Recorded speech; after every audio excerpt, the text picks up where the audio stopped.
Oke, kita akan mulai. Mari kita siapkan hati batin kita untuk kita menerima sabda Tuhan melalui pengajaran dari Romo. Dalam nama Bapa, Putra, dan Roh Kudus. Amin. Selamat malam Allah Bapa, Allah Putra, Allah Roh Kudus. Terima kasih untuk kebaikan-Mu karena memelihara kami, memberkati kesehatan kami. Sehingga malam ini kami bisa mengikuti kursus Injil Yohanes yang akan disampaikan oleh Romo Gunawan. Tuhan, kami juga mohon perlindungan-Mu bagi teman-teman peserta kursus yang mungkin saat ini masih di tengah jalan. Kiranya Engkau menibakan mereka dengan selamat di rumah masing-masing, sehingga kami semua boleh mendengarkan sabda-Mu. Tuhan, kami juga mohon Engkau menyertai baik jaringan, internet, sehingga kursus kami ini tidak terganggu sama sekali. Kiranya Tuhan Yesus melalui Roh Kudus Engkau membuka hati, pikiran, dan perasaan kami agar kami sungguh bisa mengerti setiap kata yang disampaikan oleh Romo. Kiranya Tuhan Engkau mencurahkan rahmat kasih karunia-Mu baik kepada Romo maupun kepada kami semua. Terima kasih Tuhan, semoga melalui pengajaran malam ini iman kami semakin diteguhkan. Dan kami menyerahkan seluruh kegiatan kami malam ini ke dalam tangan kasih-Mu. Terima kasih Tuhan Yesus, terpujilah Engkau kini dan sepanjang segala masa. Amin. Dalam nama Bapa, Putra, dan Roh Kudus. Amin. Kepada Romo kami persilakan. Biasanya pakai itu di screen dulu, apa itu short screen tentang Tatipnya. Ya. Ya, Kak Lintaka boleh nih tatipnya. Nah.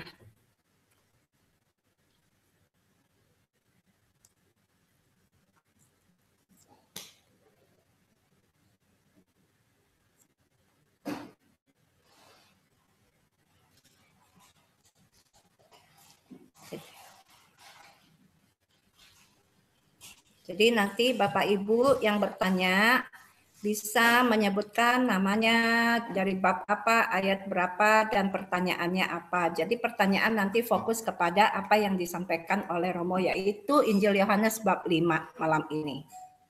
Mungkin boleh dimulai Romo. Yes. Silakan.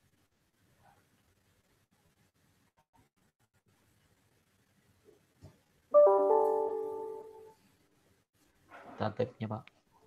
Ada yang mau dibicarakan lagi?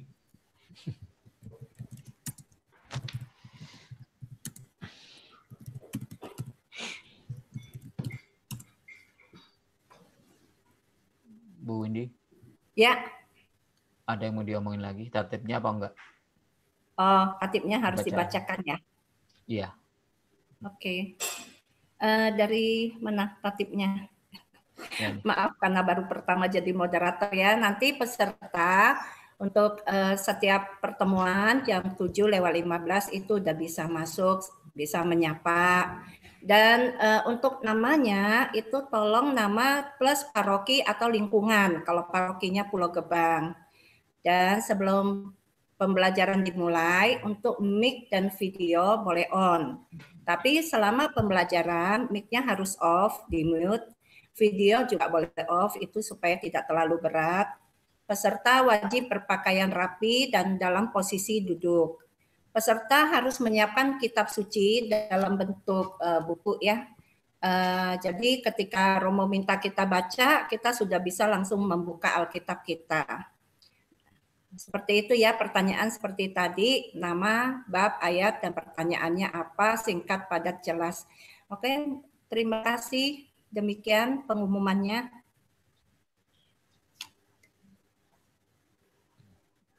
Tunggu Romo. Selamat malam saudara-saudariku yang terkasih. Selamat jumpa lagi. Hari ini kita melanjutkan pembicaraan kita Injil Yohanes setelah kita menyelesaikan 4 bab yang bagian pertama. Ini kita mau masuki bagian yang kedua dari kitab tanda-tanda. Kalau bagian pertama dari tanda-tanda itu sering disebut dari kana ke kana, ya. Dari kana ke kana. Karena apa? Karena dimulai dari kana sebagai tanda yang pertama. Lalu diakhiri pada bab 4 dengan tanda di kana. Tanda pertama di kana adalah Yesus merubah air menjadi anggur. Tanda terakhir dari kana adalah Yesus menyembuhkan anak seorang perwira di Kafarnaum, disembuhkan dari jauh.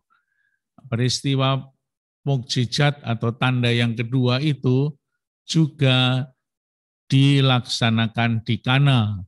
Jadi bab 1 sampai bab 4 terakhir dua-duanya di Kana, diselingi dengan dua kisah. Bab 3 adalah Nikodemus, bab 4 adalah wanita Samaria. Nah, sekarang kita menginjak bagian kedua dari tanda-tanda,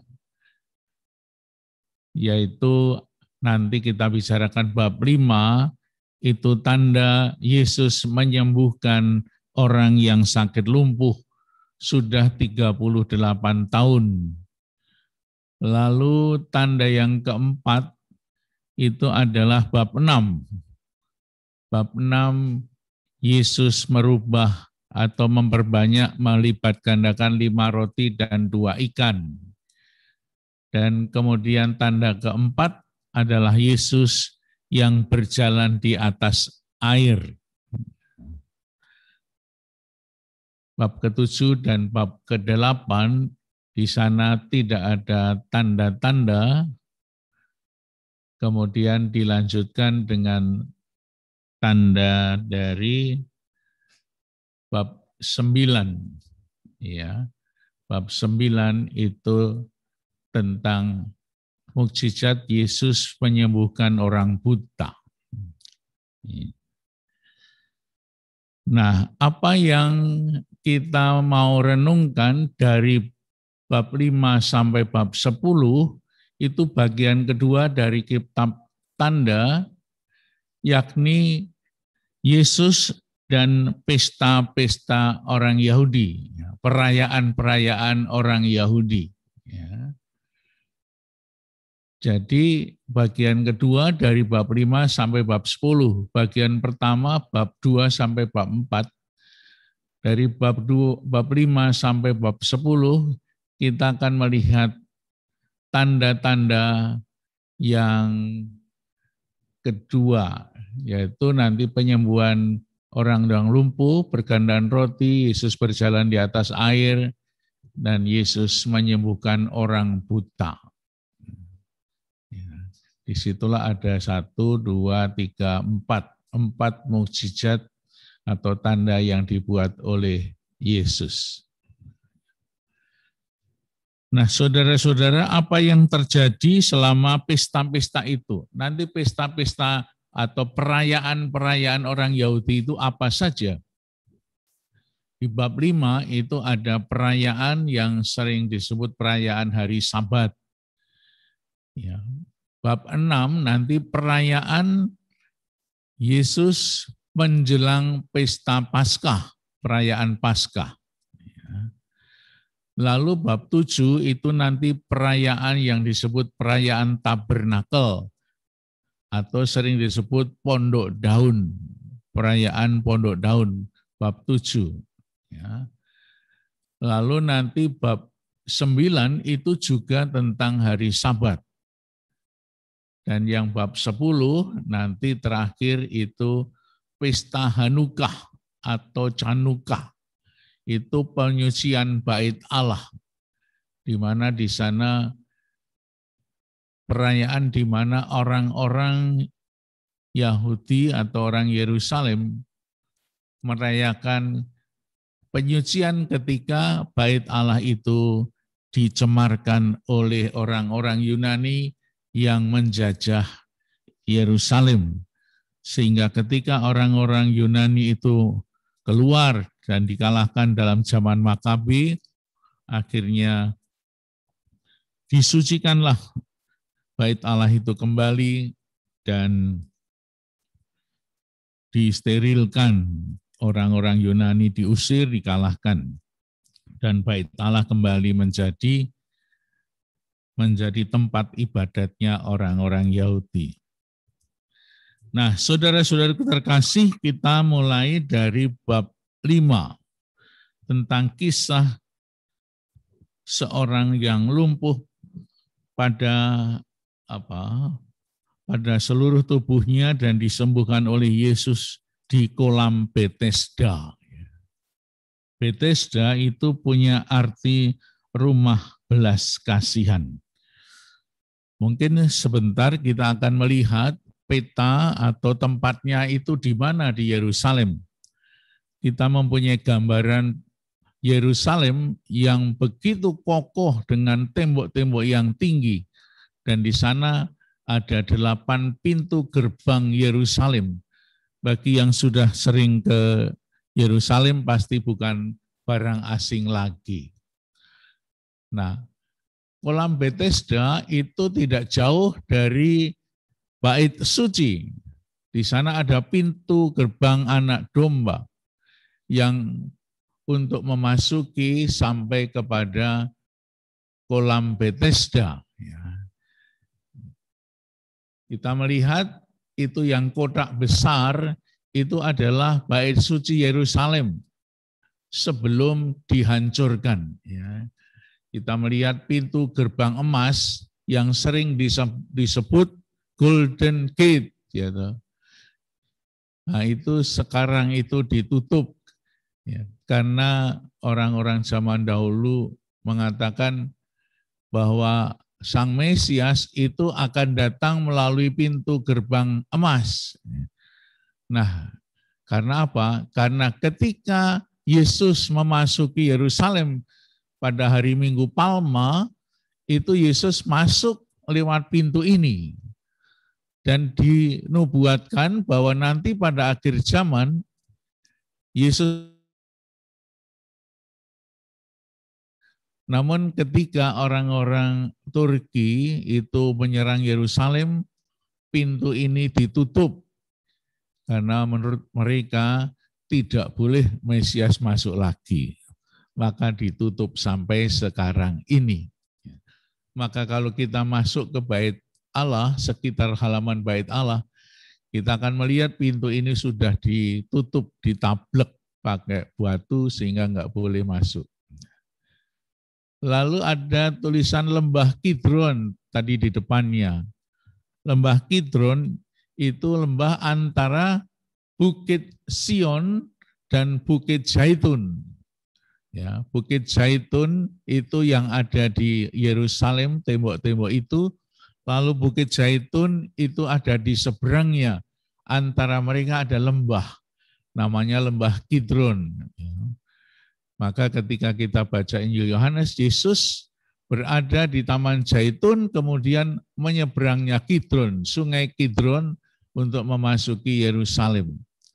Lembah Kidron ini adalah lembah yang seringkali pada zaman Perjanjian Lama dipakai untuk sampah atau pembuangan patung-patung dewa-dewi Yunani.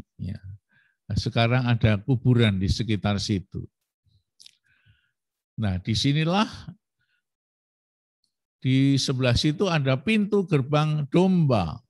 Itu untuk memasuki sebuah tempat nanti di kolam Bethesda.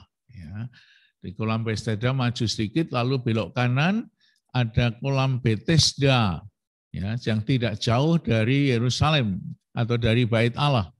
Sehingga nanti ketika Yesus menyembuhkan orang yang 38 tahun sakit, sesudah menyembuhkan, mereka atau Yesus dan rombongan masuk ke Yerusalem, tidak jauh dari situ.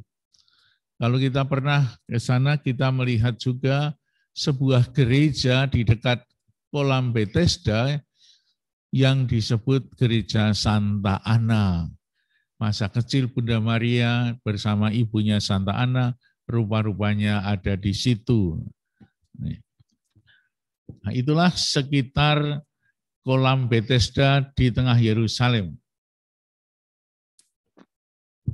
Sekarang ini kita melihat tadi tembok yang tinggi, ya, di mana orang seringkali memasuki kota Yerusalem melalui berbagai macam pintu.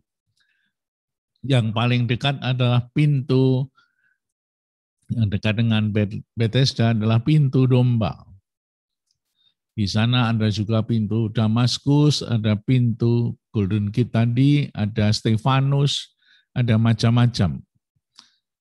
Nah, apa yang ada di dalam kolam Bethesda itu, kita tahu dalam kitab suci bahwa banyak orang pada kumpul di kolam Bethesda khususnya untuk orang-orang sakit. Karena mereka percaya bahwa pada suatu ketika ada ombak yang diombakkan atau digerakkan oleh para malaikat, dan setiap gerakan itu ada kesempatan untuk mencegur, memasuk dalam kolam itu sehingga orang sakit itu menjadi sembuh. Itu terjadi di Yerusalem. Nah, kalau kita melihat kata Yerusalem, itu sebetulnya ada Yerusalem Timur dan ada Yerusalem Barat. Itu menurut orang-orang di luar Israel. Kalau orang Israel hanya menyebut satu, itu Yerusalem, baik barat maupun timur. Maka di antara barat dan timur, menurut orang lain, itu ada perbatasan. Dulu Yerusalem yang ada sekarang ini Bait Allah, yang dulu Bait Allah, itu menjadi tempat yang netral sebetulnya. Nah, ketika tahun 1948 itu tanah Israel dianugerahkan, dibahkan dari Inggris kepada Israel, lalu menjadi sebuah negara yang merdeka, ibu kotanya Tel Aviv. Tetapi de facto sekarang ini sudah sejak lama ibu kotanya Israel itu ada di Yerusalem. Ya. Kalau disebut barat dan timur, sebetulnya Yerusalem Barat itulah yang menjadi ibu kotanya Israel. Tetapi orang Israel tidak mau menyebut barat dan timur. Pokoknya Yerusalem itu seluruhnya ada di bawah kekuasaan Israel. Maka ketika ada rame-rame bahwa Kedutaan Besar Amerika dipindahkan dari Tel Aviv ke Yerusalem, sebetulnya masih ada di perbatasan Yerusalem Barat. Kemudian ada jalan raya, terus Yerusalem Timur. Maka kalau secara teritorial itu belum memasuki Yerusalem Timur, ibu kota dan Kedutaan Besar Amerika. Nah, saudara-saudara, apa yang terjadi di dalam Kisah bab 5 ketika Yesus menyembuhkan seorang yang sakit, yang rupa-rupanya sakit lumpuh karena dia membawa tilam, membawa tempat tidur. Kita baca sebentar supaya kita tahu konteksnya. Di sana dalam bab 5 ada dua hal yang besar. Yang pertama adalah penyembuhan Yesus dan kemudian kesaksian Yesus sebagai anak Bapa. Ya. Itu yang kita mulai dengan sesuatu yang sering tidak mudah, namun kita semua mau mencoba kesaksian Yesus tentang dirinya sendiri. Ya. Nah, kita melihat bab 1 ayat 1 dan seterusnya. Sesudah itu ada hari raya orang Yahudi dan Yesus berangkat ke Yerusalem. Kita sudah mulai ada hari raya orang Yahudi.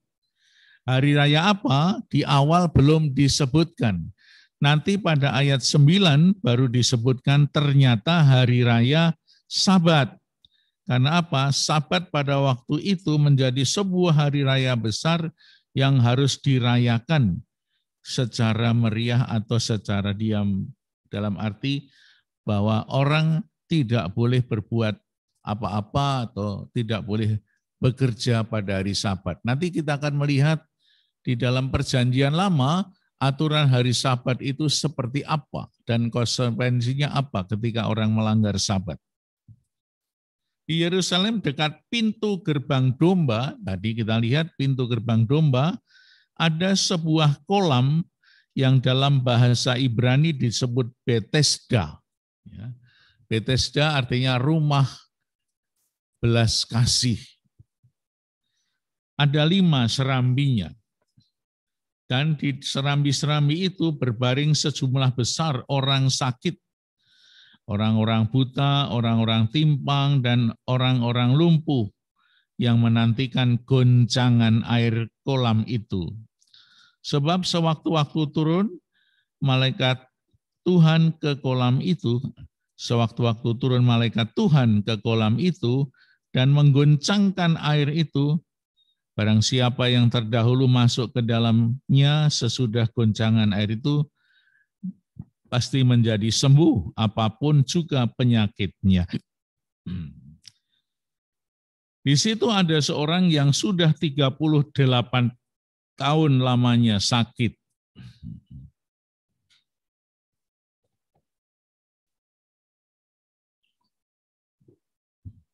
Ketika Yesus melihat orang itu berbaring di situ, dan karena ia tahu bahwa ia telah lama dalam keadaan itu, berkatalah ia kepadanya, "Maukah engkau sembuh?"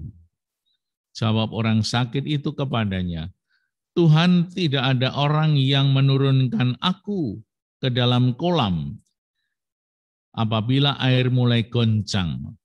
Dan sementara aku menuju kolam itu, orang lain sudah turun mendahului aku." Kata Yesus kepadanya, "Bangunlah, angkatlah tilammu dan berjalanlah." Dan pada saat itu juga sembuhlah orang itu, lalu ia mengangkat tilamnya dan berjalan. Tetapi hari itu hari Sabat. Ya, ternyata perayaannya adalah hari Sabat. Karena itu orang Yahudi berkata kepada orang yang baru sembuh itu, "Hari ini hari Sabat dan tidak boleh engkau memikul tilammu." Akan tetapi ia menjawab mereka, "Orang yang telah menyembuhkan aku, dia yang mengatakan kepadaku, angkatlah tilammu dan berjalanlah." Mereka bertanya kepadanya, "Siapakah orang itu yang berkata kepadamu, angkatlah tilammu dan berjalanlah?" Tapi orang yang baru sembuh itu tidak tahu siapa orang itu, sebab Yesus telah menghilang ke tengah-tengah orang banyak di tempat itu. Kemudian Yesus bertemu dengan dia dalam bait Allah lalu berkata kepadanya, "Engkau telah sembuh, jangan berbuat dosa lagi, supaya padamu jangan terjadi yang lebih buruk." Orang itu keluar lalu menceritakan kepada orang-orang Yahudi bahwa Yesuslah yang telah menyembuhkan dia. Karena itu orang-orang Yahudi berusaha menganiaya Yesus, karena ia melakukan hal-hal itu pada hari Sabat. Tetapi ia berkata kepada mereka, "Bapakku bekerja sampai sekarang, maka aku pun bekerja juga." Sebab itu orang-orang Yahudi lebih berusaha lagi membunuhnya, bukan saja karena ia meniadakan hari Sabat, tapi juga karena ia mengatakan bahwa Allah adalah Bapanya sendiri dan dengan demikian menyamakan dirinya dengan Allah. Itulah kisah bagian pertama dari bab 5. Kita melihat bagaimana peristiwa itu terjadi. Tempatnya di kolam Betesda, di kompleks Yerusalem Timur, artinya Yerusalem kuno, di dalam bagian-bagian yang sangat penting bagi orang-orang Yahudi, orang-orang Israel. Ya, tempat-tempat itu sering kita kunjungi sekarang ini. Bait Allah, kemudian ada pintu kecil, keluar dari bait Allah, lalu masuk, nyebrang jalan sedikit, itulah kolam Betesda. Nah, itulah tempat di mana Yesus menyembuhkan orang yang dikatakan di sana sudah 38 tahun orang itu sakit. Bayangkan, kita sakit pusing sehari saja sudah meronta-ronta kadang-kadang. Ini 38 tahun luar biasa. Dia menantikan ketika malaikat Tuhan mau menggoncangkan, tetapi tak pernah bisa. Karena apa? Karena dia lumpuh dan selalu orang lain yang lebih dahulu. Nah, kalau kita melihat strukturnya dari bacaan tadi, bab 5, di sana kita melihat dari ayat 1 sampai ayat 5, itu introduksi, waktunya kapan, tempat dan tokoh serta situasinya. Waktunya pada hari Sabat. Sabat itu artinya Sabtu ya. Maka orang-orang Israel itu selalu merayakan hari Sabat dengan apa? Tidak boleh bekerja sama sekali sesuai dengan kitab Kejadian di mana Tuhan menciptakan segala sesuatu yang ada di dunia ini dan pada hari ke-7 itu istirahat. Maka kata istirahat itu disebut Sabat. Sabat artinya pada hari Sabtu, hari ke-7, itu Tuhan dalam kitab Kejadian istirahat setelah melihat karya ciptaannya. Apa yang menjadi konsekuensi dari hari Sabat? Nanti kita akan lihat.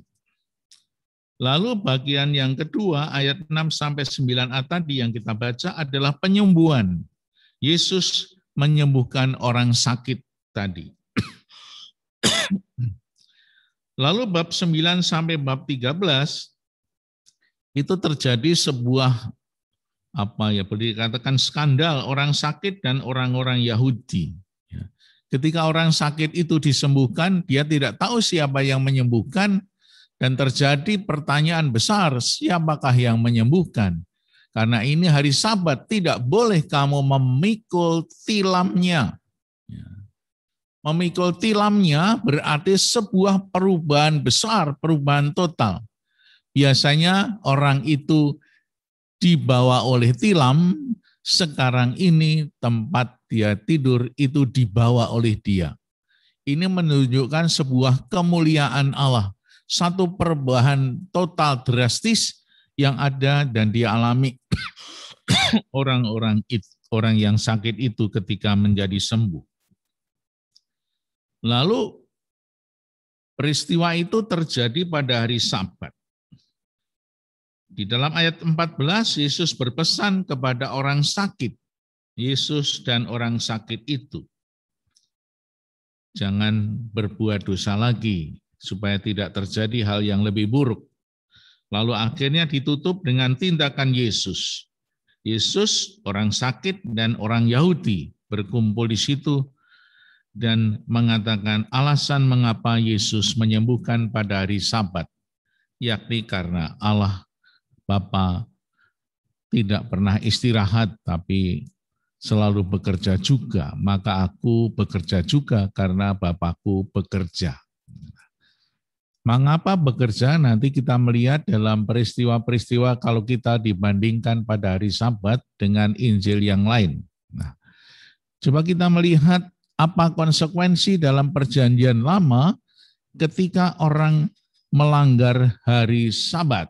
Ya, kita melihat ya, hari Sabat, apa konsekuensi seorang yang melanggar hari Sabat. Sejak dalam kitab kitab Keluaran, itu di sana sudah ada sebuah ancaman yang luar biasa ketika orang melanggar pada hari Sabat. Ya, misalnya saja kita lihat kitab Keluaran. Kitab Keluaran itu menceritakan tentang bagaimana awal mulanya orang-orang Israel keluar dari tanah Mesir. Di sana sudah ada peraturan. Ya. Berkatalah Musa kepada mereka, inilah yang dimaksudkan Tuhan, besok adalah hari perhentian penuh. Gitu. Perhentian penuh berarti apa? Tidak boleh bekerja sama sekali. Sehingga perhentian penuh, Sabat yang kudus bagi Tuhan. Maka roti yang perlu kamu bakar, bakarlah, dan apa yang perlu kamu masak, masaklah. Dan segala kelebihannya biarkanlah dia di tempat untuk disimpan sampai pagi. Yang serem-serem coba saya carikan ya. Apa yang dibuat oleh orang-orang pada hari Sabat, itu nanti konsekuensinya apa. Keluaran 20 ayat 8, ingatlah dan kuduskanlah hari Sabat. Terus ayat 10 itu ayat 11 dan seterusnya dikatakan di sana juga tentang kekudusan hari Sabat. Lalu apa konsekuensinya ketika orang melanggar Sabat? Keluaran 31 ayat 15 kalau mau lihat.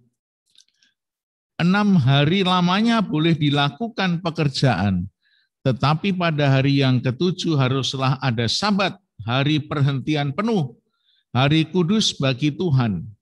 Setiap orang yang melakukan pekerjaan pada hari Sabat, pastilah ia dihukum mati. Luar biasa ya, sangat sadis sekali ya. Luar biasa. Ayat bab 35 ayat 2. 6 hari lamanya boleh dilakukan pekerjaan, tetapi pada hari yang ke-7 haruslah ada perhentian kudus bagimu, yakni hari Sabat, hari perhentian penuh bagi Tuhan. Setiap orang yang melakukan pekerjaan pada hari Sabat itu haruslah dihukum mati. Luar biasa ya. Masih ada banyak teks yang mungkin bisa kita lihat tentang hari Sabat. Tetapi beberapa contoh ini mungkin bisa memberikan satu gambaran bagaimana Yesus waktu itu juga diancam untuk dibunuh karena melanggar hari Sabat. Ya. Tetapi Yesus punya alasan sendiri yang memperbarui seluruh pemahaman tentang hari Sabat, tentang pekerjaan-pekerjaan yang dibuat oleh Yesus. Nah, itulah yang menjadi titik krusial bagi Yesus pada saat itu. Mulai bab 5 ini terjadi sebuah permusuhan, persekongkolan dari orang-orang Yahudi untuk membunuh Yesus. Kita mulai dari bab 5 ini. Meskipun bab 2 ketika Yesus ngobrak-abrik bait Allah mengusir orang-orang yang jualan, sudah mulai terjadi konflik. Sedikit lalu Yesus pergi kembali ke Galilea. Nah, konflik itu mulai terjadi lagi ketika Yesus melanggar hari Sabat. Maka Yesus kemudian dihadapkan pada pertemuan itu yang mengatakan bahwa Yesus yang melanggar hari Sabat itu pasti bukan dari Allah. Apa yang terjadi dalam kita kembali kepada ceritanya, ketika Yesus bertanya kepada mereka, maukah engkau sembuh? Biasanya di dalam kisah-kisah yang lain, itu orang yang sakit, itulah yang meminta penyembuhan kepada Yesus. Tetapi dalam kisah ini, Yesuslah yang punya inisiatif. Yesus mengambil inisiatif untuk bertanya kepada orang yang sakit itu, maukah engkau menjadi sembuh? Ya, ini sesuatu yang baru bahwa biasanya misalnya dari Injil yang lain, Tuhan tolonglah aku ini orang yang sakit lumpuh. Dalam Bartimius, Markus 10 ayat 46-52, itu seorang Bartimius berteriak, Yesus anak Daud, kasihanilah aku. Jadi ada inisiatif dari orang yang sakit itu. Tetapi dalam kisah ini, Yesuslah yang bertanya, maukah engkau sembuh? Tetapi orang itu masih mempunyai pikiran yang lain, yang berbeda. Seperti kita semua pernah lihat minggu yang lalu dan minggu yang lalu lagi. Ketika Yesus mengatakan kepada wanita Samaria, Ya. Kalau kamu meminum air yang dari sumur ini, kamu akan haus lagi. Tetapi kalau kamu meminum air yang akan kuberikan kepadamu, kamu tidak akan haus lagi, tetapi akan memancar menjadi sumber air dalam dirimu. Ibu orang Samaria tadi masih berpikir tentang air. Kamu tidak mempunyai timba bagaimana dapat memindah air ini. Nah, ini juga sama kurang lebih polanya dengan yang sudah-sudah. Orang itu masih menganggap bahwa ia akan menjadi sembuh dari air kolam Bethesda. Ya, itu yang diangkat. Padahal Yesus mau menyembuhkan orang yang sakit itu. Jadi pertanyaan Yesus itu adalah sebuah tawaran kesembuhan, tawaran rahmat Allah bagi orang yang sakit. Tawaran itu muncul dari seorang yang memang punya kuasa untuk menyembuhkan. Ya. Jadi Yesus yang punya kuasa menyembuhkan. Bukan air lagi yang ada di kolam Bethesda yang menyembuhkan, tapi Yesus seorang yang punya kuasa untuk menyembuhkan. Kita masih ingat di bab 2 ketika Yesus mengusir pedagang-pedagang, orang-orang Israel atau orang Yahudi itu bertanya, kuasa apakah yang kamu miliki sehingga kamu berhak bertindak demikian? Nah, ditanya kuasa. Tapi ini Yesus menampilkan kuasanya untuk menyembuhkan orang sakit.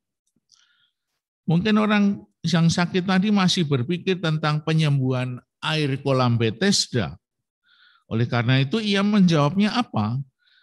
Selama ini tidak ada orang yang membantu saya untuk mencebur diri ke dalam kolam ketika air kolam itu bergerak. Tentu seorang ini tidak bisa menceburkan diri kan? Karena apa? Dia orang yang lumpuh, orang yang sakit, orang lain bisa lari dan dia bangun saja agak susah. Karena sebelum dia menceburkan ke dalam kolam Bethesda, orang lain sudah lebih dulu. Akhirnya apa yang dikatakan oleh Yesus tadi? Yesus tidak mengikuti alur pikirannya, tetapi Yesus langsung berkata, bangunlah, angkatlah tilammu dan berjalanlah. Itulah kata-kata Yesus. Dan pada saat itu juga orang itu sembuh, lalu berjalan-jalan. Bahkan berlari-larian mungkin, loncat-loncat saking senangnya. Bagi seorang yang lumpuh, mengangkat tilam adalah sebuah pembalikan hidup yang dahsyat. Bukan lagi tilam yang menyangga si lumpuh, tetapi sekarang ini ia sendirilah yang menggotong tilam itu sendiri, ya, sampai ke rumahnya. Ya, betapa girangnya orang itu yang mengalami kesembuhan dari derita yang sudah berlangsung selama 38 tahun, luar biasa. Ya, seolah lupa pada hari itu adalah hari Sabat. Ya, hari Sabat, karena girangnya dia tidak pernah memberikan perhatian lagi, tidak bisa membedakan lagi bahwa seluruh penyembuhan itu membuat dia sangat girang, sangat luar biasa senangnya. Ya. Padahal orang-orang Farisi dan aturan-aturan masyarakat pada hari Sabat tidak boleh berbuat apa-apa, termasuk juga mengangkat tilam, ya, mengangkat tempat tidurnya. Ini dinilai oleh orang-orang Farisi sebagai sebuah pekerjaan. Mengangkat tilam itu sebuah pekerjaan. Nanti kurang lebih ceritanya ada yang mirip-mirip dengan bab 9 tentang orang buta. Nah, kita melihat bagaimana orang itu bergembira, bersukacita, meskipun pada saat itu ada hari Sabat. Maka orang-orang Yahudi, pemimpin agama Yahudi khususnya, apalagi itu terjadi di Yerusalem. Ya, kalau kita melihat Injil-Injil yang lain selain Yohanes, itu juga sudah ada penyembuhan tetapi jauh dari kota Yerusalem. Kota Yerusalem tadi menjadi pusat keagamaan orang-orang Yahudi dan juga pusat tokoh-tokoh agama Yahudi, pemimpin agama Yahudi yang sangat kental dengan hukum Taurat dan aturan-aturan yang ada di dalam Taurat. Oleh karena itu, orang Yahudi langsung menegur orang yang telah disembuhkan itu. Dia ditegur karena mengangkat tilamnya pada hari Sabat. Ketika ditanya, siapa yang menyembuhkan kamu? Orang itu tidak tahu siapa tadi ya yang menyembuhkan saya. Karena Yesus langsung hilang, menyelinap di banyak orang. Ya. Itulah yang terjadi, tapi kemudian apa yang dikatakan oleh orang-orang Yahudi? Mengangkat tilam tidak dimaksudkan sebagai sebuah kesengajaan melanggar aturan-aturan hari Sabat, tetapi sebagai tanda kemenangan atas derita dan kematian, dan demikian mengangkat tilam merupakan tanda kemuliaan Allah. Inilah pandangan di luar orang-orang Yahudi. Orang Yahudi menganggap bahwa mengangkat tilam adalah sebuah pekerjaan yang dilarang. Tetapi bagi orang yang sembuh, ini adalah sebuah kemuliaan, tanda kemuliaan Allah yang dialami oleh orang yang lumpuh itu. Menurut orang Yahudi, ini melanggar hari Sabat. Lalu ayat 14 dikatakan tadi di dalam Injil. Di sana kita lihat ayat 14. Kemudian Yesus bertemu lagi dia di dalam bait Allah, lalu berkata kepadanya, engkau telah sembuh, jangan berbuat dosa lagi, supaya padamu jangan terjadi yang lebih buruk. Mengatakan sesuatu yang sangat bertentangan dengan ajaran orang Yahudi, yakni pesan jangan berbuat dosa lagi, menunjukkan bahwa Yesus adalah seorang pribadi yang mempunyai kuasa untuk mengampuni dosa dengan menyembuhkan orang itu. Dosa menjadi sebuah perbuatan yang sangat mendasar sehingga membuat manusia sangat fatal. Apakah ada hubungannya antara orang yang sakit dengan dosa? Pada zaman itu sangat dekat sekali, sangat kental. Misalnya seorang yang sakit berlama-lama, ini orang kemudian memandang pasti dosanya banyak. Inilah yang kemudian diperbaharui oleh Yesus, bahwa tidak ada hubungannya antara dosa dan orang yang sakit. Tetapi Yesus mengatakan di sini untuk mengatakan apa? Dosa adalah akar dari seluruh penderitaan manusia. Ya. Maka kalau orang itu sudah mendapat pengampunan dosa, maka sebetulnya akar dari penderitaan itu sudah tidak ada. Karena apa? Dosa adalah maut. Ya. Upah dosa adalah maut. Lalu apa yang terjadi ketika bertemu dengan Yesus? Lalu orang itu menjawab, yang menyembuhkan adalah Yesus. Nah, maka saat itulah terjadi. Karena pada hari Sabat, hari yang dilarang oleh hukum Yahudi, dengan demikian orang mengatakan bahwa Yesus itu bukan dari Allah. Tetapi Yesus membela diri dengan mengatakan apa? Bapakku bekerja sampai sekarang, maka aku pun bekerja juga. Ya. Ini kesaksian Yesus nantinya. Yesus kemudian menceritakan masa-masa apa artinya pengalaman tentang hari Sabat. Hari Sabat tidak pernah dilarang untuk bekerja. Lalu ada yang mengatakan bahwa sebetulnya hari Sabat itu bukan dari Taurat, tetapi dari tafsiran-tafsiran nenek moyang yang kemudian mengatakan hari Sabat itu aturan dari Tuhan, padahal itu aturan dari nenek moyang. Maka ketika Yesus mengatakan seperti itu, semakin orang-orang Yahudi berusaha untuk membunuh Yesus, untuk membuat pernyataan bahwa karena Yesus menyebut Allah sebagai Bapanya, semakin bencilah orang-orang Yahudi dan mau membunuh Yesus karena dia menyamakan dirinya dengan Allah. Nah, kemudian kalau kita sedikit pinjam dari Injil Lukas misalnya atau Injil Matius, kita melihat bagaimana orang-orang pada saat itu juga bertanya sebetulnya, apakah orang sama sekali tidak boleh berbuat sesuatu pada hari Sabat? Misalnya binatangnya, lembunya, itu haus, apakah tidak boleh dikasih minum? Itu di dalam Injil Lukas 13 ayat 15 dan 14:5. Nah, apakah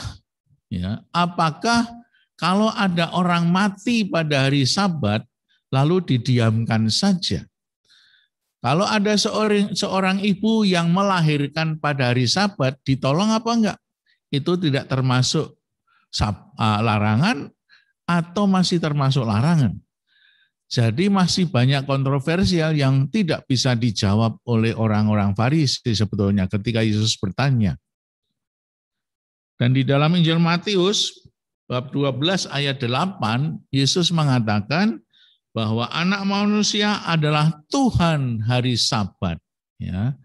Jadi di situ Tuhan lebih berkuasa atas hari Sabat, bukan hari Sabat dipakai untuk manusia. Dan itu menjadi sangat rendah sekali kalau terjadi. Maka berdasarkan itu semua, Yesus mengatakan Allah bekerja dan aku juga bekerja pada hari Sabat. Itulah yang dikatakan oleh Yesus.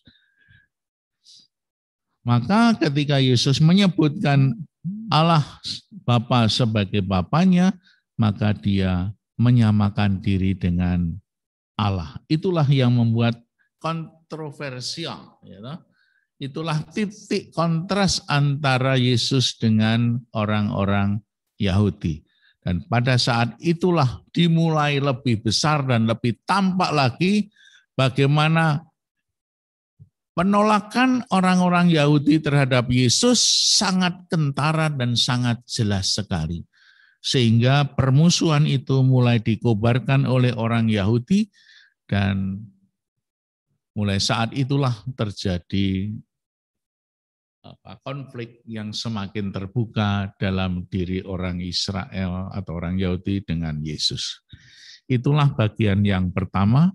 Kita istirahat sebentar untuk masuk bagian yang kedua. Oke, Romo, boleh dilanjutkan.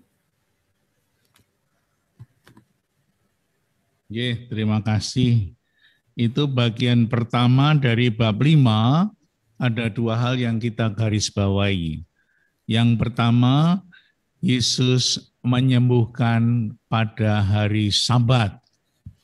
Ya, di dalam bab sebelumnya itu belum terjadi kisah tentang hari Sabat. Yang kedua, Yesus mengatakan bahwa Allah adalah Bapanya. Ini menjadi sebuah pernyataan yang sangat kontroversial bagi orang-orang Yahudi. Karena siapa yang menyebut Allah sebagai Bapanya itu menghujat Allah. Kedua alasan inilah yang terus-menerus dibawa di dalam perjalanan Yesus bersama dengan orang-orang Yahudi. Bentroknya selalu masalah itu yang nanti akan dibawa pada saat Yesus diadili. Yesus berarti menghujat Allah. Yesus melanggar hari Sabat menjadi alasan-alasan yang sangat berat, yang besar bagi orang Yahudi untuk membunuh Yesus, seperti yang ada tertulis di dalam kitab Keluaran tadi. Nah, konflik-konflik ini semakin hari semakin tajam. Konflik ini semakin hari semakin membuat banyak orang Yahudi menolak Yesus dan mempengaruhi banyak orang. Meskipun orang-orang yang disembuhkan, khususnya orang yang lumpuh 38 tahun, itu tidak pernah mempermasalahkan siapakah Yesus itu dan siapakah yang menyembuhkan dan pada hari apa ia disembuhkan. Yang penting ada orang yang bisa menyembuhkan, dan yang menyembuhkan pasti bukan orang sembarang, tapi orang yang punya kuasa. Tadi diceritakan dalam Injil. Nah, sekarang kita masuk kepada bab yang kedua, bagian yang kedua, yaitu untuk pertama kalinya Yesus menyebut diri anak dan Bapa. Ini sudah mulai dikumandangkan nanti di bab yang pertama. Ya. Apa yang dikatakan dalam bab 1 ayat 1, Yesus Sang Firman telah menjadi manusia. Berarti relasi antara Yesus dengan Bapa sangat kuat bagaikan seorang anak dan Bapa. Ini di dalam ayat selanjutnya 19 dan seterusnya sampai selesai. Ada beberapa bagian. Maka kata anak dan Bapa ini seringkali menjadi sebuah ajaran yang tidak mudah dipahami oleh orang-orang pada saat itu juga. Kadang-kadang sampai sekarang yang mengatakan bahwa Allah itu tidak diperanakkan. Nah, maka di sini antara Bapa dan anak bukan antara seorang bapak yang melahirkan anak lewat ibu, tetapi diungkapkan sebuah relasi dekat, bahkan menjadi satu. Karena apa? Yohanes mengatakan firman itu bersama dengan Allah, dan firman itu adalah Allah. Lalu apa yang dikatakan dalam bab 1 itu kemudian dikembangkan di sini ketika Yesus menceritakan bahwa Allah adalah Bapanya.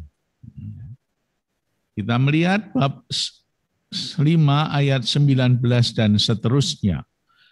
Kesaksian Yesus tentang dirinya sendiri. Maka Yesus menjawab mereka katanya, Aku berkata kepadamu, sesungguhnya anak tidak dapat mengerjakan sesuatu dari dirinya sendiri, jikalau tidak ia melihat Bapa mengerjakannya.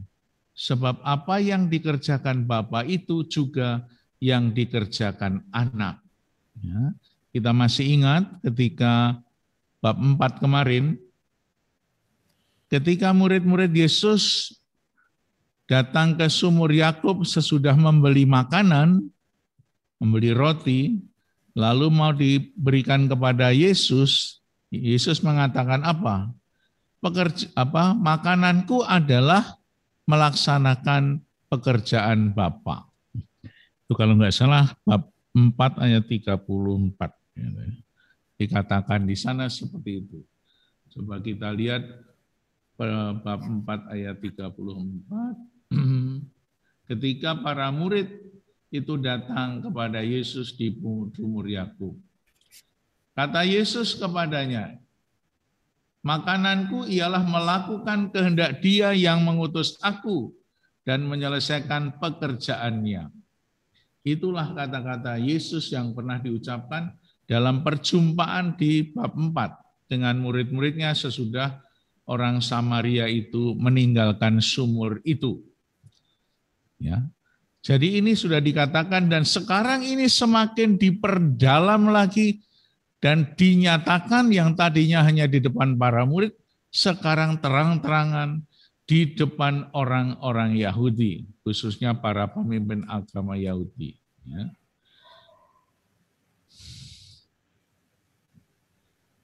Ia melihat Bapa mengerjakannya, sebab apa yang dikerjakan Bapa itu juga yang dikerjakan anak. Ayat 20. Sebab Bapa mengasihi anak dan ia menunjukkan kepadanya segala sesuatu yang dikerjakannya sendiri.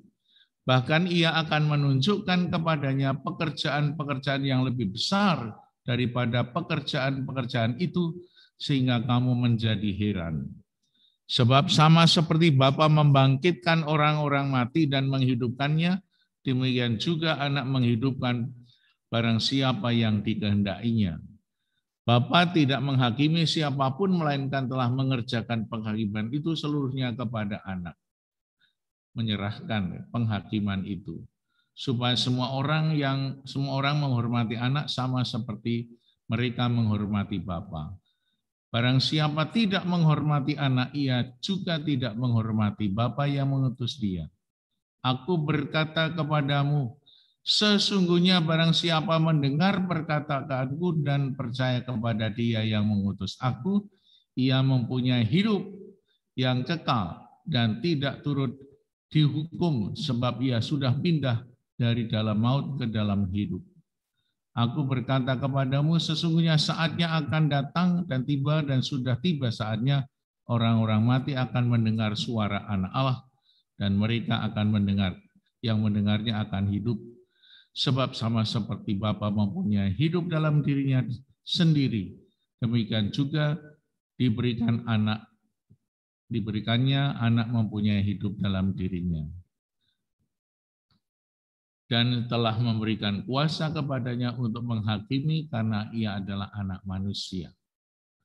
Janganlah kamu heran akan hal itu, sebab saatnya akan tiba bahwa semua orang yang di dalam kuburan akan mendengar suaranya, dan mereka yang telah berbuat baik akan keluar dan bangkit untuk hidup yang kekal, tapi mereka yang telah berbuat jahat akan bangkit untuk dihukum.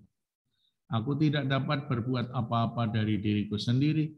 Aku menghakimi sesuai dengan apa yang aku dengar, dan penghakimanku adil, sebab aku tidak menuruti kehendakku sendiri, melainkan kehendak Dia yang mengutus aku. Kalau aku bersaksi tentang diriku sendiri, maka kesaksian itu tidak benar. Ada yang lain yang memberi bersaksi tentang aku. Aku tahu bahwa kesaksian yang diberikannya tentang aku adalah benar. Kamu telah mengirim utusan kepada Yohanes dan ia telah bersaksi tentang kebenaran. Tapi aku tidak memerlukan kesaksian dari manusia, namun aku mengatakan hal itu supaya kamu diselamatkan. Ia adalah pelita yang menyala, yang bercahaya, dan kamu hanya mau menikmati seketika saja cahayamu itu, tapi mempunyai sesuatu kesaksian yang lebih penting daripada kesaksian Yohanes, yaitu segala pekerjaan yang diserahkan Bapa kepadaku, supaya aku melaksanakannya. Pekerjaan itu juga yang kukerjakan sekarang, dan itulah yang memberi kesaksian tentang aku bahwa Bapa yang mengutus aku. Bapa yang mengutus aku, dialah yang bersaksi tentang aku. Kamu tidak pernah mendengar suaranya, rupanya pun tidak pernah kamu lihat. Dan firman-Nya tidak menetap di dalam dirimu, sebab kamu tidak percaya kepada Dia yang diutusnya. Kamu menyelidiki kitab suci, sebab kamu menyangka bahwa olehnya kamu mempunyai hidup yang kekal. Tapi walaupun kitab-kitab suci itu memberi kesaksian tentang aku, namun kamu tidak mau datang kepadaku untuk memperoleh hidup. Aku tidak memerlukan hormat dari manusia, tetapi tentang kamu, memang aku tahu bahwa di dalam hatimu kamu tidak mempunyai kasih akan Allah. Aku datang dalam nama Bapakku dan kamu tidak menerima aku. Jikalau orang lain datang atas namanya sendiri, kamu akan menerima dia. Bagaimanakah kamu dapat percaya? Kamu yang menerima hormat seorang dari yang lain dan tidak mencari hormat yang datang dari Allah yang Esa. Jangan kamu menyangka bahwa aku akan mendakwa kamu di hadapan Bapa. Yang mendakwa kamu adalah Musa, yaitu Musa yang kepadanya kamu menaruh pengharapanmu. Sebab jikalau kamu percaya pada Musa, tentu kamu akan percaya juga kepadaku, sebab ia telah menulis tentang aku. Tapi jikalau kamu tidak percaya akan apa yang ditulisnya, bagaimana kamu akan percaya akan apa yang kukatakan? Ini sebuah pernyataan Yesus yang cukup panjang, yang pertama kali disampaikan oleh Yesus kepada orang-orang Yahudi tentang relasinya antara Yesus dengan Bapa. Kita melihat beberapa poin yang ada di dalam kesaksian itu. Wejangan Yesus itu terbagi dalam beberapa bagian, ya, dari ayat 19 sampai selesai tadi. Ya. Bagian pertama berbicara tentang anak yang mengerjakan pekerjaan Bapa. Maka salah satu saksi yang menjadi kesaksian dalam hidup Yesus adalah pekerjaan-pekerjaan itu. Ya. Ia bergantung sepenuhnya kepada Bapa, kita lihat tadi. Dan tidak pernah menjadi saingan Bapa. Apa yang dilaksanakan oleh anak adalah apa yang dilihatnya dikerjakan oleh Bapa. Ya. Maka Bapa sendirilah yang menunjukkan kepada anak apa yang mesti dikerjakan. Sebagaimana Bapa membangkitkan orang mati dan menghidupkannya, demikian pula anak menghidupkan barang siapa yang dikehendakinya. Jadi kita melihat bagaimana anak itu sungguh-sungguh tergantung dari Bapa. Dia bekerja karena Bapa bekerja, dan dia memberikan kuasa kepada anaknya untuk bekerja. Tentang tema tentang Yesus yang mengerjakan apa yang diperintahkan Bapa, ini merupakan tema penting dalam Injil Yohanes. Ya. Kita nanti akan melihat itu akan berulang terus sampai Yesus wafat dan bangkit dari kematian. Relasi antara Bapa dengan Yesus begitu erat, dan dalam Injil Yohanes mendominasi pengajarannya. Kepada para murid, dalam bab 34 ayat 34 tadi saya sudah katakan, berkali-kali Yesus menekankan hal itu. Yesus menyatakan bahwa makanannya ialah melakukan kehendak Dia yang mengutusnya dan menyelesaikan pekerjaannya. Ya. Jadi pekerjaan-pekerjaan itu menjadi salah satu dari kesaksian. Nanti kita akan melihat dalam teks tadi bahwa Yohanes dari awal sudah memberi kesaksian siapakah Yesus itu. Dalam bab 1. Apa yang dikerjakan oleh anak adalah apa yang dilihat dan didengarnya dari Bapa. Anak tidak melakukan sesuatu pun dari dirinya sendiri, tetapi semua dari Bapa. Dari teks-teks sebelumnya kita juga sudah melihat bagaimana Yesus mengerjakan pekerjaan Bapa. Dari bab 3 ayat 34 tadi sudah dikatakan ya. Lalu dari bab 8 nanti seterusnya bab 12 itu dikatakan yang sama. Maka ini nanti akan diulang-ulang bagaimana pentingnya Yohanes mengatakan bahwa relasi dengan Bapanya itu menjadi tema yang penting dalam Injil Yohanes. Sangat dominan dibandingkan dengan Injil-Injil sebelumnya. Ya.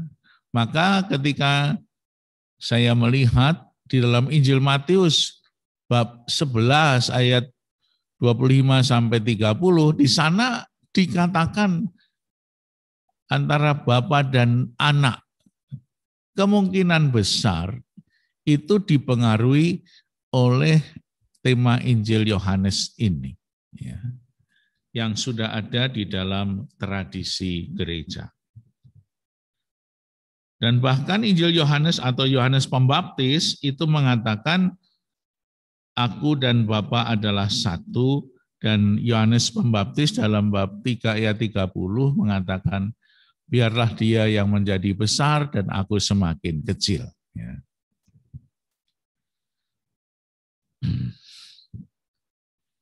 Tadi di dalam teks Injil ada dua kata yang diucapkan, yaitu menghakimi dan menghidupkan. Yesus sudah memberikan hidup kepada anak pegawai istana di bab 4 waktu itu. Yang terakhir itu mukjizat yang kedua atau tanda yang kedua. Hidup itu juga diberikan kepada orang lain. Tadi diceritakan orang sakit yang sudah 38 tahun, lumpuh. Lalu pertanyaannya kapan Yesus menghakimi? Tadi disebutkan satu kalimat, anak manusia. Ya. Anak manusia yang menghakimi. Ya. Maka ketika kita bicara soal anak manusia, itu kita melihat bahwa Yesus itu ditampilkan kekuasaannya untuk menghakimi sebagai yang ilahi, sebagai yang tinggi, yang melakukan kehendak Bapa. Kalau kita melihat dari kitab Perjanjian Lama, mengadili atau menghakimi, itu memberikan keadilan kepada orang yang benar. Apa yang dilakukan oleh Bapa, kini juga dilakukan oleh Yesus. Lalu bagaimana anak menghormati Bapa diungkapkan lagi. Itu bagian yang pertama tentang anak dan Bapa. Dalam bagian yang kedua ayat 24 sampai 30 diceritakan tentang apa? Tentang hidup kekal. Aku berkata kepadamu, barang siapa mendengar perkataanku dan percaya kepadaku yang mengutus aku, ia mempunyai hidup yang kekal dan tidak turut dihukum sebab ia sudah pindah dari maut ke dalam hidup. Nah, kita lihat juga kata yang selalu keluar adalah percaya kepadaku. Kata percaya ini terus-menerus keluar dari awal sampai selesai. Nanti yang terakhir dalam Injil Yohanes bab 20 ayat 30, supaya kamu percaya. Ya. Di situ ada perkataan yang hidup, yang percaya akan memiliki hidup yang kekal. Itu tema yang kedua. Karena Bapa telah memberikan hidup kepada anak dan anak mempunyai kuasa untuk memberikan kehidupan itu kepada mereka yang percaya kepadanya. Maka kita semua diajak untuk menjadi percaya. Karena Bapa telah memberikan semuanya itu kepada anak. Lalu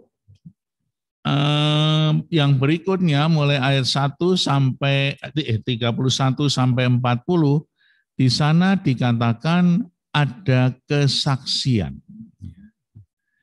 Kalau aku bersaksi tentang diriku sendiri maka kesaksianku itu tidak benar. Ada yang lain yang bersaksi tentang aku dan aku tahu bahwa kesaksiannya yang diberikannya itu tentang aku adalah benar. Siapa itu? Dalam bab 1 itu sudah dikatakan bahwa Yohanes menjadi saksi yang mengatakan bahwa dia berasal dari Allah. Ya, kita sudah bahas itu di hari pertama, kesaksian. Bahkan ketika Yohanes bertemu dengan murid-murid yang pertama, murid-muridnya, dia mengatakan, lihatlah anak domba Allah yang menghapus dosa dunia. Jadi Yohanes sejak awal menjadi saksi. Nanti kita lihat saksi itu ada 7. Siapa saja? Bapa, Putra, dan Roh Kudus. Kemudian kesaksian pekerjaan Yesus, kesaksian dari kitab suci, dan kesaksian dari saksi-saksi yang lain. Ya, jadi Bapa, Yesus, Roh Kudus, pekerjaan-pekerjaan, kitab suci, Yohanes Pembaptis, dan saksi-saksi yang lain. Para murid, perempuan Samaria, dan banyak orang. Itu menjadi saksi Kristus. Yang tadi kita sebutkan yang pertama adalah Yohanes Pembaptis. Telah memberi kesaksian bahwa Yesus diutus oleh Allah. Di bab 1 ayat 6. Ya, ketika ada pembukaan, ketika Yohanes membuka dengan prolognya itu. Kesaksiannya itu ditemukan juga ketika para murid yang pertama dipanggil oleh Yohanes, kemudian ditunjukkan, lihatlah Yesus, anak domba Allah yang menghapus dosa dunia. Ayat 19 dan nanti 35. Ya. Lalu Yohanes juga menyatakan yang tadi kita sebutkan bab 3 ayat 27 sampai 30. Itu Yohanes Pembaptis yang memberi kesaksian. Dan Yesus tidak menyangkal kesaksian Yohanes itu. Apa yang dikatakan oleh Yesus, kesaksian Yohanes adalah benar. Ya, dikatakan begitu. Tapi sekaligus Yesus tidak membutuhkan kesaksian manusia, karena ada kesaksian yang melebihi kesaksian Yohanes.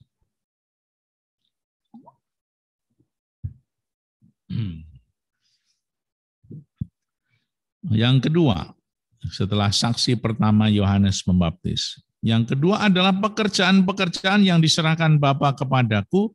Kesaksian ini dianggap oleh Yesus lebih penting daripada kesaksian Yohanes. Ya, karena Yohanes hanya berbicara, tetapi kesaksian dalam pekerjaan-pekerjaan itu menjadi nyata dan dilihat oleh banyak orang. Ia berasal dari Bapa dan diutus olehnya. Kesaksian ketiga yang penting adalah Bapa sendiri. Bapa bersaksi tentang Yesus bahwa ia telah mengutus Yesus. Yesus diutus oleh Bapa, itu kesaksian Bapa. Itu tidak dikatakan, diberikan dalam satu peristiwa khusus yang dikisahkan oleh penginjil Yohanes. Dalam Injil-Injil sinoptik ada kesaksian Allah atas Yesus pada saat pembaptis di Gunung Tabor. Ya, kita melihat ketika Yesus dibaptis, turunlah Roh Kudus berupa burung merpati. Inilah anakku yang kukasihi, dengarkanlah dia. Dan kesaksian itu diulang kembali pada saat Yesus bersama Musa dan Elia di gunung yang tinggi yang sekarang disebut Gunung Tabor. Ketika Yesus berubah rupa menjadi putih berkilauan, ada suara dari surga. Inilah anakku yang kukasihi, dengarkanlah dia. Itulah kesaksian dari Bapa, kesaksian dari Roh Kudus, dan ketika Yesus bersaksi tentang dirinya sendiri, orang-orang Yahudi mengatakan, ya, bagaimana kamu bisa ngomong tentang dirimu sendiri? Lalu Yesus mengatakan, aku tidak sendirian, tetapi aku bersama Bapa. Ya. Nah, saudara-saudaraku terkasih, setelah Yesus memberikan kesaksian tentang dirinya sendiri itu, pernyataan-pernyataan Yesus mulai menyerang orang-orang Yahudi. Yesus mengatakan bahwa ketidakpercayaan mereka di hadapan kesaksian Yesus muncul karena mereka tidak memiliki kasih akan Allah. Mereka telah mengalami kebenaran kesaksian Yesus itu, tetapi mereka tetap tidak percaya. Maka yang perlu digarisbawahi adalah Yesus bukanlah penolakan orang Yahudi atas dirinya, tapi penolakan orang Yahudi atas Bapa yang mengutusnya. Yesus sudah mengatakan, yang menolak Allah, dia juga yang menolak Bapa yang mengutus anaknya. Itulah yang dikatakan oleh Yesus tentang kesaksian dirinya. Maka di dalam bab 5 ini ada dua kisah yang panjang Yang pertama tentang penyembuhan pada hari Sabat dan Yesus yang menyatakan dirinya sebagai utusan Bapa. Ya. Inilah yang kemudian menjadi awal atau boleh dikatakan lanjutan dari konflik antara Yesus dengan orang-orang Yahudi, khususnya para pemimpin agama Yahudi. Ya. Nah, kemudian nanti apa yang ada cerita selanjutnya. Karena permusuhan orang Yahudi yang memusuhi Yesus ini semakin lama semakin kuat, maka nanti diceritakan dalam bab 6, Yesus kemudian kembali ke Galilea. Dan bab 6 adalah mukjizat atau tanda berikutnya dari Yesus, bahwa mukjizat itu menjadi tanda kehadirannya yang kemudian di dalam agama Katolik dikatakan sebagai awal atau sebagai pondasi dasar dari perayaan Ekaristi. Ya. Nanti kita akan lanjutkan itu.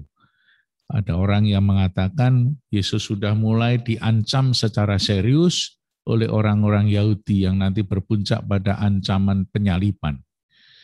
Sudah dimulai sejak bab 5 ini secara lebih tajam, nanti akan berlanjut di bab 7, bab 8, bab 9 dengan berbagai macam caranya, sampai akhirnya ketika terakhir di Betania, Yesus di bab 11 dengan Lazarus yang dibangkitkan, semakinlah ancaman orang Yahudi begitu terasa sangat kuat. Ya. Itulah yang terjadi di dalam diri Yesus di bab 5 ini. Ya. Nanti bab 6 Yesus kembali ke Galilea, memperbanyak 5 roti dan 2 ikan. Ya.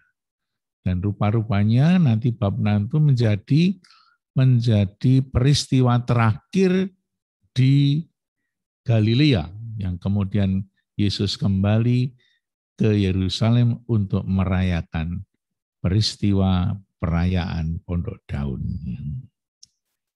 Nah, itulah kira-kira bab 5.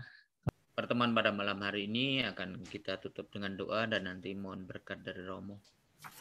Nah, dalam nama Bapa dan Putra dan Roh Kudus, amin. Allah Bapa di surga, kami bersyukur pada malam hari ini kami boleh belajar mendengarkan sabda-Mu lewat penyembuhan di kolam Bethesda dan pernyataan Tuhan Yesus tentang siapakah dirinya. Semoga dengan pelajaran ini Tuhan, kami semakin mengenal Engkau dan kami dapat merasakan kehadiran-Mu di dalam hati, pikiran, dan akal budi kami, sehingga menjadikan berkat bagi kami untuk kami wartakan kepada orang-orang di sekitar kami. Semoga dengan pernyataan-Mu pada malam hari ini memperkuat iman kami Tuhan, untuk mendekatkan kami kepadamu, agar nama-Mu dapat kami puji dan muliakan. Semua doa ini kami satukan juga Tuhan dengan berkat oleh Romo kami. Semoga kita semua selalu didampingi dan diberkati oleh Allah yang Maha Kuasa dalam nama Bapa dan Putra dan Roh Kudus. Amin. Terima kasih. Selamat malam. Terima kasih, Romo.